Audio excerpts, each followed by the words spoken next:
വിശുദ്ധ മർക്കോസ് എഴുതിയ സുവിശേഷം അധ്യായം 3 വാക്യങ്ങൾ 1 മുതൽ 12 വരെ. സാബത്തിൽ രോഗശാന്തി. യേശു വീണ്ടും സിനഗോഗിൽ പ്രവേശിച്ചു. കൈ ശോഷിച്ച ഒരാൾ അവിടെ ഉണ്ടായിരുന്നു. യേശുവിൽ കുറ്റം ആരോപിക്കുന്നതിനു വേണ്ടി സാബത്തിൽ അവൻ രോഗശാന്തി നൽകുമോ എന്നറിയാൻ അവർ ഉറ്റുനോക്കിക്കൊണ്ടിരുന്നു. കൈ ശോഷിച്ചവനോട് അവൻ പറഞ്ഞു, എഴുന്നേറ്റ് നടുവിലേക്ക് വരൂ.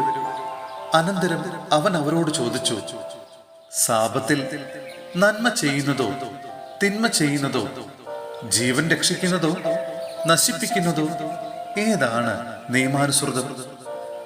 അവർ നിശബ്ദരായിരുന്നു. അവരുടെ ഹൃദയകാഠിന്യത്തിൽ ദുഃഖിച്ച് അവരെ ക്രോധത്തോടെ നോക്കിക്കൊണ്ട് യേശു അവനോട് പറഞ്ഞു, കൈ നീട്ടുക. അവൻ കൈ നീട്ടി, അത് സുഖപ്പെട്ടു. ഫരിസേയർ ഉടനെ പുറത്തേക്കിറങ്ങി യേശുവിനെ നശിപ്പിക്കുവാൻ വേണ്ടി ഹെരോദസ് പക്ഷക്കാരുമായി ആലോചന നടത്തി. കടൽ തീരത്തെ അത്ഭുതങ്ങൾ. യേശു ശിഷ്യന്മാരോടുകൂടെ കടൽ തീരത്തേക്ക് പോയി. ഗലീലയിൽ നിന്ന് ഒരു വലിയ ജനക്കൂട്ടം അവനെ അനുഗമിച്ചു.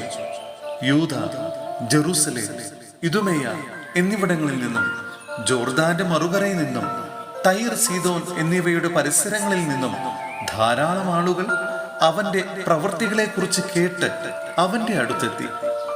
ആൾ തിരക്കിൽപ്പെട്ട് ഞെരുങ്ങാതിരിക്കുന്നതിന് അവൻ ശിഷ്യന്മാരോട് ഒരു വള്ളം ഒരുക്കി നിർത്താൻ ആവശ്യപ്പെട്ടു. എന്തെന്നാൽ അവൻ പലർക്കും രോഗശാന്തി നൽകിയത് മൂലം രോഗമുണ്ടായിരുന്നവരെല്ലാം അവനെ സ്പർശിക്കാൻ തിക്കിത്തിരക്കിക്കൊണ്ടിരുന്നു. അശുദ്ധാത്മാക്കൾ അവനെ കണ്ടപ്പോൾ അവന്റെ മുമ്പിൽ വീണ്, നീ ദൈവപുത്രനാണ് എന്ന് വിളിച്ചു പറഞ്ഞു. തന്നെ വെളിപ്പെടുത്തരുതെന്ന് അവൻ അവയ്ക്ക് കർശനമായ താക്കീത് നൽകി. സഹോദരരെ, വിശുദ്ധ പൗലോസ്ലീഹ കൊളോസോസിന്റെ സഭയ്ക്ക് എഴുതിയ ലേഖനം അധ്യായം 2 വാക്യങ്ങൾ 8 മുതൽ 17 വരെ. ക്രിസ്തുവിൻ പൂർണ്ണത. ക്രിസ്തുവിനെ യോജിക്കാത്തതും പ്രപഞ്ചത്തിന്റെ മൂലഭൂതങ്ങൾക്കും മാനുഷിക പാരമ്പര്യത്തിനും മാത്രം ചേർന്നതുമായ വ്യർത്ഥ പ്രലോഭനത്തിനും തത്വചിന്തയ്ക്കും ആരും നിങ്ങളെ ഇരയാക്കാതിരിക്കാൻ ശ്രദ്ധിക്കണം. ദൈവത്വത്തിന്റെ പൂർണ്ണത മുഴുവൻ അവനിൽ മൂർത്തീഭവിച്ചിരിക്കുന്നു. എല്ലാ ആധിപത്യങ്ങളുടെയും അധികാരങ്ങളുടെയും ശിരസ്സായ അവനിലാണ് നിങ്ങളും പൂർണ്ണത പ്രാപിച്ചിരിക്കുന്നത്.